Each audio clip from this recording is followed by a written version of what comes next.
Radio Tehran, শুরু হচ্ছে বিশ্ব সংবাদ। বাংলাদেশের সর্বশেষ গুরুত্বপূর্ণ আপডেট সংবাদে আপনাকে স্বাগত। শুরুতেই সংবাদ শিরোনাম, পরে বিস্তারিত। প্রথমেই জানাবো আমাদের হাতে থাকা সর্বশেষ গুরুত্বপূর্ণ সবথেকে তাজা আপডেট সংবাদ। ৩২ লাখ টাকায় মন্ত্রী গরু কেনা নিয়ে নাসিরুদ্দিন পাটোয়ারির ক্ষোভ। ৩২ লক্ষ টাকা দিয়ে বিএনপির একজন মন্ত্রী গরু কেনায় বিস্ময় ক্ষোভ প্রকাশ করেছেন জাতীয় নাগরিক পার্টি এনসিপির মুখ্য সংগঠক নাসিরুদ্দিন পাটোয়ারি। মন্ত্রীর এই বিপুল পরিমাণ অর্থ ব্যয় নিয়ে প্রশ্ন তুলেছেন তিনি জানিয়েছেন যে একজন মন্ত্রী সবকিছু দিয়ে তিনি বছরে বেতন পান ৪২ লক্ষ টাকা। তিনি যদি ৩২ লক্ষ টাকা দিয়ে গরু কেনেন, তার সংসার চলে কি করে? এরপর জানাবো, যুক্তরাষ্ট্রের সঙ্গে বাণিজ্য চুক্তি করছেন আপনাদের পররাষ্ট্রমন্ত্রী বিএনপিকে আসিফ মাহমুদ। যুক্তরাষ্ট্রের সঙ্গে বাণিজ্য চুক্তি করেছে আগের সরকারে থাকা বাংলাদেশের নিরাপত্তা উপদেষ্টা খলিলুর রহমান এবং বর্তমানে তিনি বিএনপির পররাষ্ট্রমন্ত্রী হিসেবে দায়িত্ব পালন করছে। সুতরাং বিএনপি এর থেকে দায় এড়াতে পারে না বলে জানিয়েছেন সাবেক উপদেষ্টা আসিফ মাহমুদ সজীব ভুঁইয়া। এদিকে শহীদ জিয়ার মৃত্যুবার্ষিকী রাজধানীর ১৬ স্থানে দুস্থদের মধ্যে খাদ্য ও বস্ত্র বিতরণ করবে তারেক রহমান। বিএনপির প্রতিষ্ঠাতা শহীদ রাষ্ট্রপতি জিয়াউর রহমানের ৪৫তম মৃত্যুবার্ষিকী উপলক্ষে ঢাকা মহানগর উত্তর দক্ষিণ আয়োজিত ৩০ মে রাজধানীর ১৬টি স্থানে দুস্থ ও অসহায়দের মধ্যে খাদ্য সামগ্রী ও বস্ত্র বিতরণ করবেন প্রধানমন্ত্রী তারেক রহমান। আজ বিএনপির পক্ষ থেকে বিষয়টি নিশ্চিত করা হয়েছে। এবারে জানাবো, এনসিপির সঙ্গে জোটে যেতে নাসিরুদ্দিন পাটোয়ারি আমার পা ধরতে বাকি রেখেছিল জানালেন রাশেদ। এনসিপির সঙ্গে জোট করার জন্য নাসিরুদ্দিন পাটোয়ারি আমার পা ধরতে বাকি রেখেছিল বলে মন্তব্য করেছেন বিএনপি নেতা মোহাম্মদ রাশেদ খান। আজ সন্ধ্যা ৬টা ৪৯ নিজের ভেরিফাইড ফেসবুক পোস্টে তিনি সব কথা জানিয়েছেন। অথচ এই রাশেদ তার দল ত্যাগ করে তিনি মন্ত্রী বা এমপি হওয়ার জন্য বিএনপিতে এসেছিলেন, কিন্তু দুর্ভাগ্য যে তিনি নির্বাচিত হতে পারেননি। এর থেকে তিনি ছাত্রদের সঙ্গে গেলে আরো ভালো করতেন। এবং সর্বশেষ জানাবো, সুদানের সীমান্তবর্তী শহরে ড্রোন হামলায় ১৪ জন নিহত। চাঁদ সীমান্তবর্তী সুদানের আল টিনা শহরে ড্রোন হামলা চালিয়েছে বিদ্রোহী গোষ্ঠী আধা সামরিক র্যাপিড ফোর্স। এতে অন্তত ১৪ জন নিহত হয়েছে। হামলায় বেঁচে যাওয়া এক প্রত্যক্ষদর্শী জানিয়েছেন যে হামলার পর স্থানীয়দের উদ্ধারে ঘটনাস্থলে ছুটে গিয়ে অন্তত ১৪টি মরদেহ উদ্ধার করা হয়, যাদের অধিকাংশই নারী। নিরাপত্তার স্বার্থে নাম প্রকাশ না করার শর্তে প্রত্যক্ষদর্শীরা জানান হামলাটি আল টিনা বাজারে খাবার ও চা বিক্রেতা নারীদের একটি সমাবেশকে লক্ষ্য করে চালানো হয়েছিল। প্রিয় দর্শক, এতক্ষণ শুনছিলেন সংবাদ শিরোনাম, এবারে বিস্তারিত। তবে তার আগে বন্ধুরা, অনুরোধ থাকবে এই সংবাদটিতে একটি লাইক দিন। এই চ্যানেলে আপনি নতুন হয়ে থাকলে আমাদের সংবাদটি দেখতে দেখতে চ্যানেলটি সাবস্ক্রাইব করে রাখুন। কমেন্ট করে বন্ধুরা আপনার মূল্যবান মতামত জানিয়ে দিন আপনি বিশ্বের কোন দেশ থেকে বা বাংলাদেশের কোন স্থান থেকে আমাদের সঙ্গে কানেক্টেড রয়েছেন। আর বন্ধুরা, আজকের সংবাদ সম্পর্কে আপনার মূল্যবান মতামত কমেন্ট বক্সে সারা বিশ্বকে জানিয়ে দিন। এবারে বিস্তারিত। আর বন্ধুরা, এই সংবাদটি আপনার বন্ধুদের মাঝেও ছড়িয়ে দিন, সবাইকে জানার সুযোগ করে দিন। আর দেখতেই থাকুন আমাদের এই লেটেস্ট আপডেট তাজা সংবাদ। এবারে বিস্তারিত। ৩২ লাখ টাকায় মন্ত্রীর গরু কেনা নিয়ে নাসিরুদ্দিন পাটোয়ারির ক্ষোভ। ৩২ লক্ষ টাকা দিয়ে একজন মন্ত্রী, বিএনপির মন্ত্রী, কিভাবে গরু কিনে সে বিষয়ে বিস্ময় ক্ষোভ প্রকাশ করেছেন জাতীয় নাগরিক পার্টি এনসিপির মুখ্য সংগঠক নাসিরুদ্দিন পাটোয়ারি। মন্ত্রীর এই বিপুল পরিমাণ অর্থ ব্যয় নিয়ে প্রশ্ন তুলেছেন তিনি। এনসিপির দলীয় কার্যালয়ে জরুরি সংবাদ সম্মেলনে নাসিরুদ্দিন পাটোয়ারি এসব কথা জানিয়েছেন। তিনি বলেন, একজন মন্ত্রী, প্রতিমন্ত্রীর বেতন যদি বছরে ৪২ লক্ষ টাকা হয়, উনি যদি সেখানে ৩২ লক্ষ টাকা দিয়ে শুধুমাত্র গরুই কেনেন, তাহলে সারা বছর সংসার চালাতে তার আয়ের উৎস কি? এই অঙ্কের সমাধান বাংলাদেশের জনগণ চায় বলে জানিয়েছেন তিনি। এছাড়াও তিনি আরও জানিয়েছেন যে সংসার চালাতে তার আয়ের উৎসটা কি হবে, এই অঙ্কের সমাধান বাংলাদেশের জনগণ দেখতে চায়। তিনি এর আগে একই সংবাদ সম্মেলনে এনসিপির মুখপাত্র আসিফ মাহমুদ সজীব ভুঁইয়া যুক্তরাষ্ট্রের সঙ্গে বাণিজ্য চুক্তি নিয়ে তিনি কথা বলেছেন এবং পররাষ্ট্র উপদেষ্টা তৌহিদ জানিয়েছেন জানিয়েছিল যে 7 জন উপদেষ্টা তারা ছায়া সংসদ তৈরি করেছিল, অর্থাৎ তারা কিচেন ক্যাবিনেট তৈরি করেছিল, তারাই মূলত বাংলাদেশকে নিয়ন্ত্রণ করত। তাদের মধ্যে সাবেক উপদেষ্টা আসিফ মাহমুদ সজীব ভুঁইয়া ছিলেন না। তাদের মধ্যে 1 নম্বরে ছিল বর্তমান বিএনপির যে পররাষ্ট্রমন্ত্রী খলিলুর রহমান রয়েছে। ওই খলিলই মূলত বাংলাদেশকে চালানোর চেষ্টা করত বিএনপির ইশারায়। তখন অন্তর্বর্তীকালীন সরকারের প্রধান উপদেষ্টা ইউনূসের হাতে ক্ষমতা ঠিকই ছিল, কিন্তু মূলত বাংলাদেশটা পরিচালনা করত হচ্ছে বিএনপি।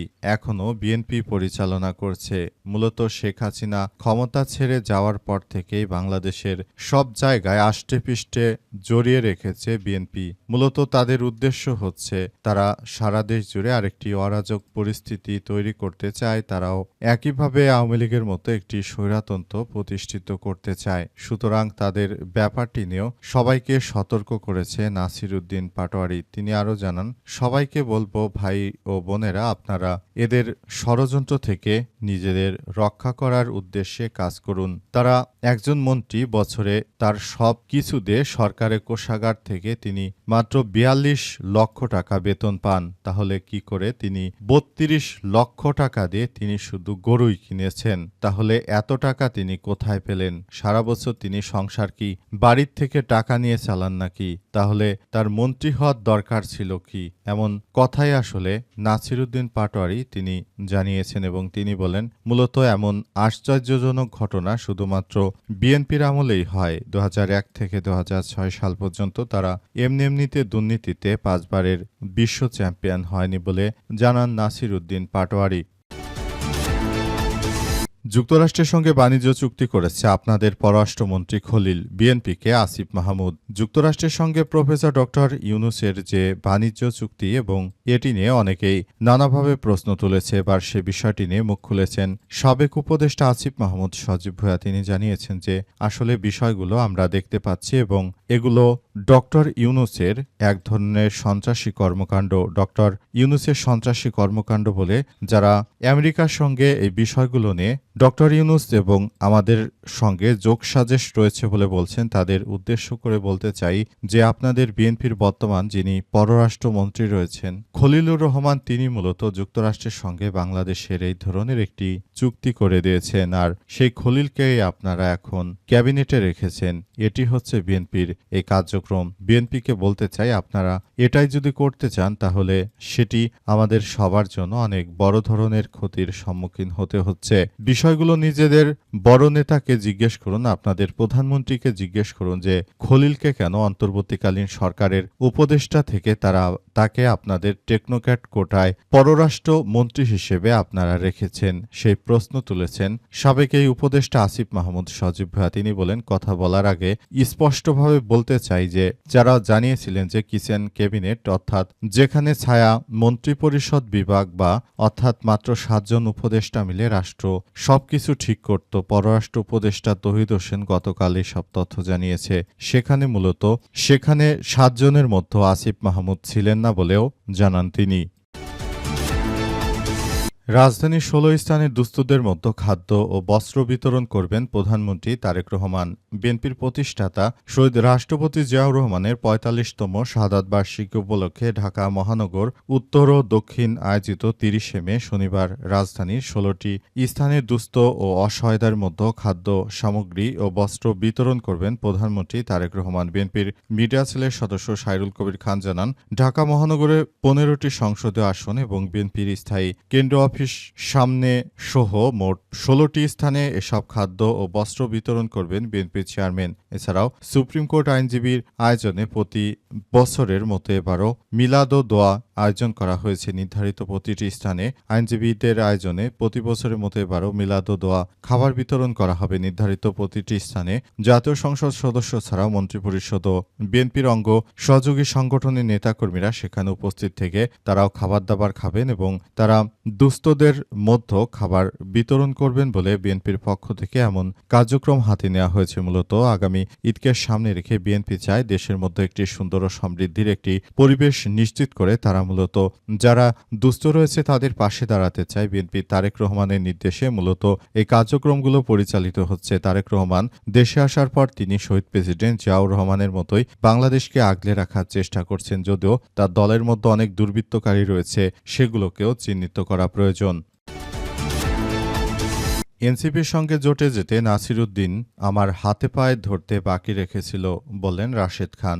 জাতীয় নাগরিক পার্টি এনসিপিতে যেতে আমার হাতে পায়ে ধরেছিল নাসিরুদ্দিন পাটোয়ারি বলে এমন কথা জানিয়েছেন রাশেদ খান। তিনি জানান যে আসলে বিষয়গুলো এভাবেই চলছে এবং এই বিষয়গুলো আমরা সেভাবেই দেখছি যেভাবে কার্যক্রম চালানো হচ্ছে। তিনি জানান যে বিষয়গুলো নিয়ে আমরা সবাই একসঙ্গে কার্যক্রম চালিয়ে যাচ্ছি এবং আমরা মনে করি এই ধরনের কার্যক্রম চলমান রয়েছে এবং বিষয়গুলো খুবই গুরুত্ব সহকারে দেখভাল করতে হচ্ছে।